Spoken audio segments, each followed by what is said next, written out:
Greetings, church. Today is, I don't know. I guess today is Friday, Saturday. I'm not sure what day of the day it is. I thought it was Saturday today, the 27th, but then again, it might be Friday. I'm not exactly sure what day it is. Nonetheless, it's been a turbulent morning. I'm here next to the 5 interstate, and I am about to cut this board in half right here and turn it into a sign for the ministry. I have some of my stuff in there, and have my gloves, and I might videotape it for a minute or so. I had pitched my tent last night on Southwest 10th Avenue and Southwest Alder, right across the street from this new construction site where it's going to be about 35 stories high. They're going to have offices. They're going to have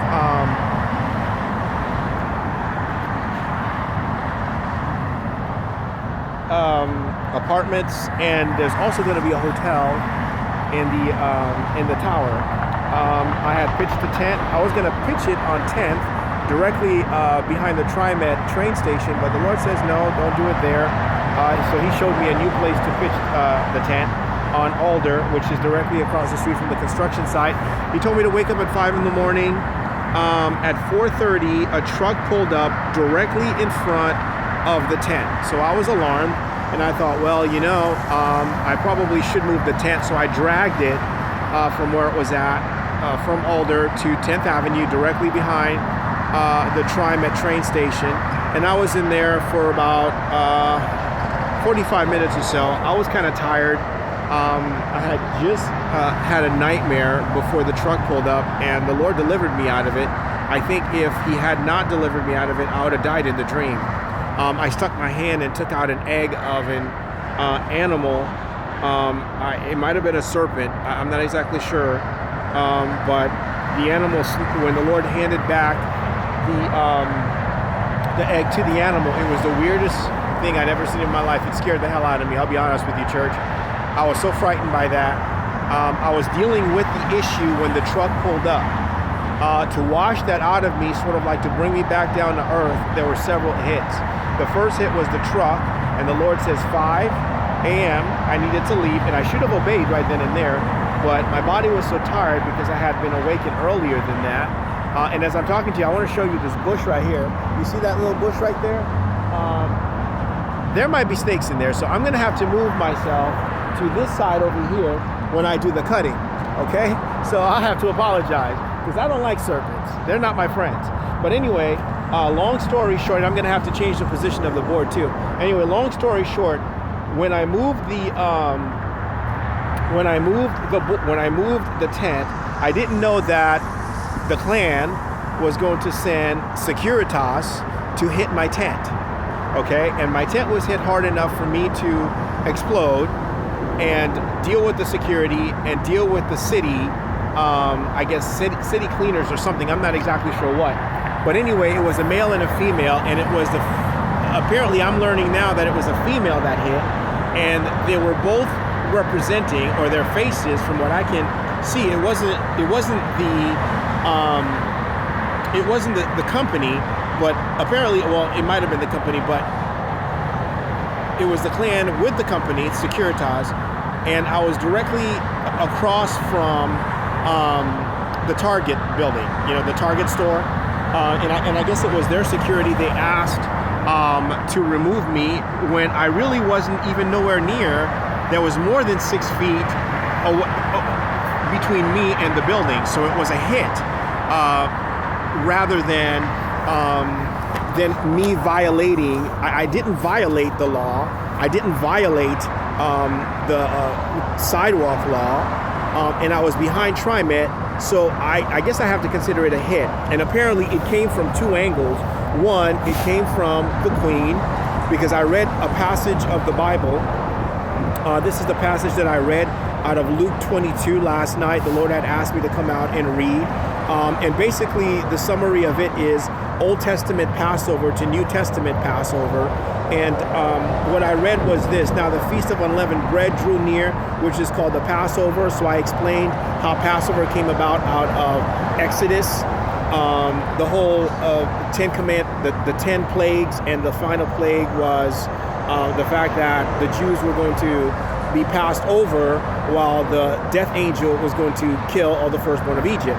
And and I compared, and it's the blood of the animals that was over the top of the buildings that basically saved the Jews, their firstborn sons from being killed.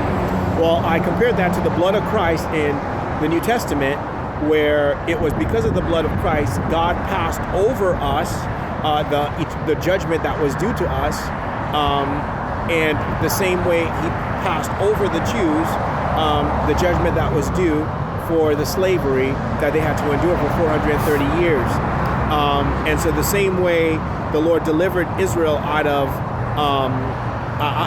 bondage for 430 years, the Lord has delivered us out of the bondage of sin because of his blood that was shed, also out of hell, which is what was waiting for us. And I compared the Old Testament Passover with the New Testament Passover. So instead of the blood of the bulls and goats, now it's the blood of Christ.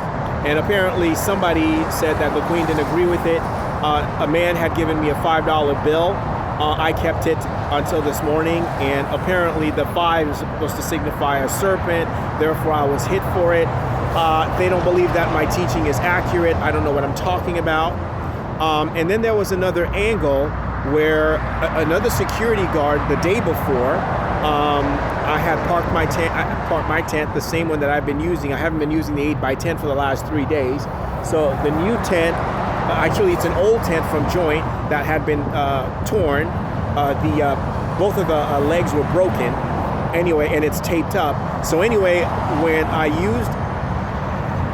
I went to the other spot, apparently there was something miscommunicated between me and another security guard from DPI, and he somehow assumed that I was after him. I'm not exactly sure. I think it was my response, but I wasn't after the man. And so he took offense at my response. I don't know what I said. I felt like I was being hit, so that's why I responded that way, especially when the LGBTQ community comes out. And I feel like they're hitting me with that. I respond. Instead of actually going after the person, I respond. And I think my response pissed them off. And so that was, from the sermon and also from the security guard from DPI. And I said, I'm going to go back and look for a job. There were several hits the night before, and I was molested in the tent, and I was pierced. Same thing last night. They always do it. So all of that add up, and plus probably some other stuff, they decided to hit. So, and it wasn't because I was in violation or I was on private property. I was on the state side. I wasn't on target. I was more than 3 feet. I was more like 10 feet away from the target building. And so there was plenty of space for the people to walk through, both on Alder and also on 10th Avenue. Anyway, it became a scream between me and the police officer. He started cursing at me. I started cursing at him, and we just gave it to each other. And I told the public he's an American Klansman because he couldn't keep his hands to himself. He was probably the Ku Klux Klan because I worked security for 10 years, both on Grace Community Church property and off of Grace Community Church property, and in Seattle, Washington, in 2 different companies. So, security does not train you to put your hands on people or to put your hands on properties. So this guy is definitely a Klansman who's on a mission. And plus his face was like, when I looked at his face, I'm like, that's Carol Banks, I mean, even though part of me felt like, well, that's either the woman was a Carol Banks or him. That's a Sandra. I know the series. They're Duclairon representatives, and this goes back to Grace Community Church, where I was hit by Carol and Kevin, and they removed me off of the property. It seems to me that Grace Community Church has hired the gay clan to basically use all of the Carols, all of the Kevins to drive me off of property. Anytime you need to remove me off of a property, they bring out the Carols and the Kevins. And I think right now, a market of choice is asking for a set of security officers that has the same face as those people, so they can remove me off of the property, so I'm no longer taking a shit there, you know. And so it's now, this is what these so-called clan churches are doing to remove people off of the properties. They're using family members to do it. Anyway, I could sit here and talk you a river, but anyway, I got to get going. That was the passage of the Bible. That was the passage of the Bible that I read. Luke, I think I read you just one verse, but I read 7 of them, 7 verses, the first 7 verses of Luke chapter 22. And the result of it, now the feast of unleavened bread drew near, which is called the Passover, and the chief priests and the scribes were seeking how to put him to death, for they feared the people. Then Satan entered into Judas, called Iscariot, who was of the number of the 12. He went away and conferred with the chief priests and officers how he might betray him to them. And they were glad and agreed to give him money. So he consented and sought an opportunity to betray him to them in the absence of a crowd. Then the day of unleavened bread. Then came the day of unleavened bread, on which the Passover lamb had to be sacrificed. So I read those 7 verses and preached the gospel to them for about half an hour or so. And then of course this morning it kind of got haywire. They sent a gunman, and then they sent an African to match my preaching against the American people, warning them and saying to them, you know, the same way you sent that officer to hit my tent when I wasn't in violation is the same way you have come into this United States, destroyed the Native American people, taking over their lands with your guns and your bombs.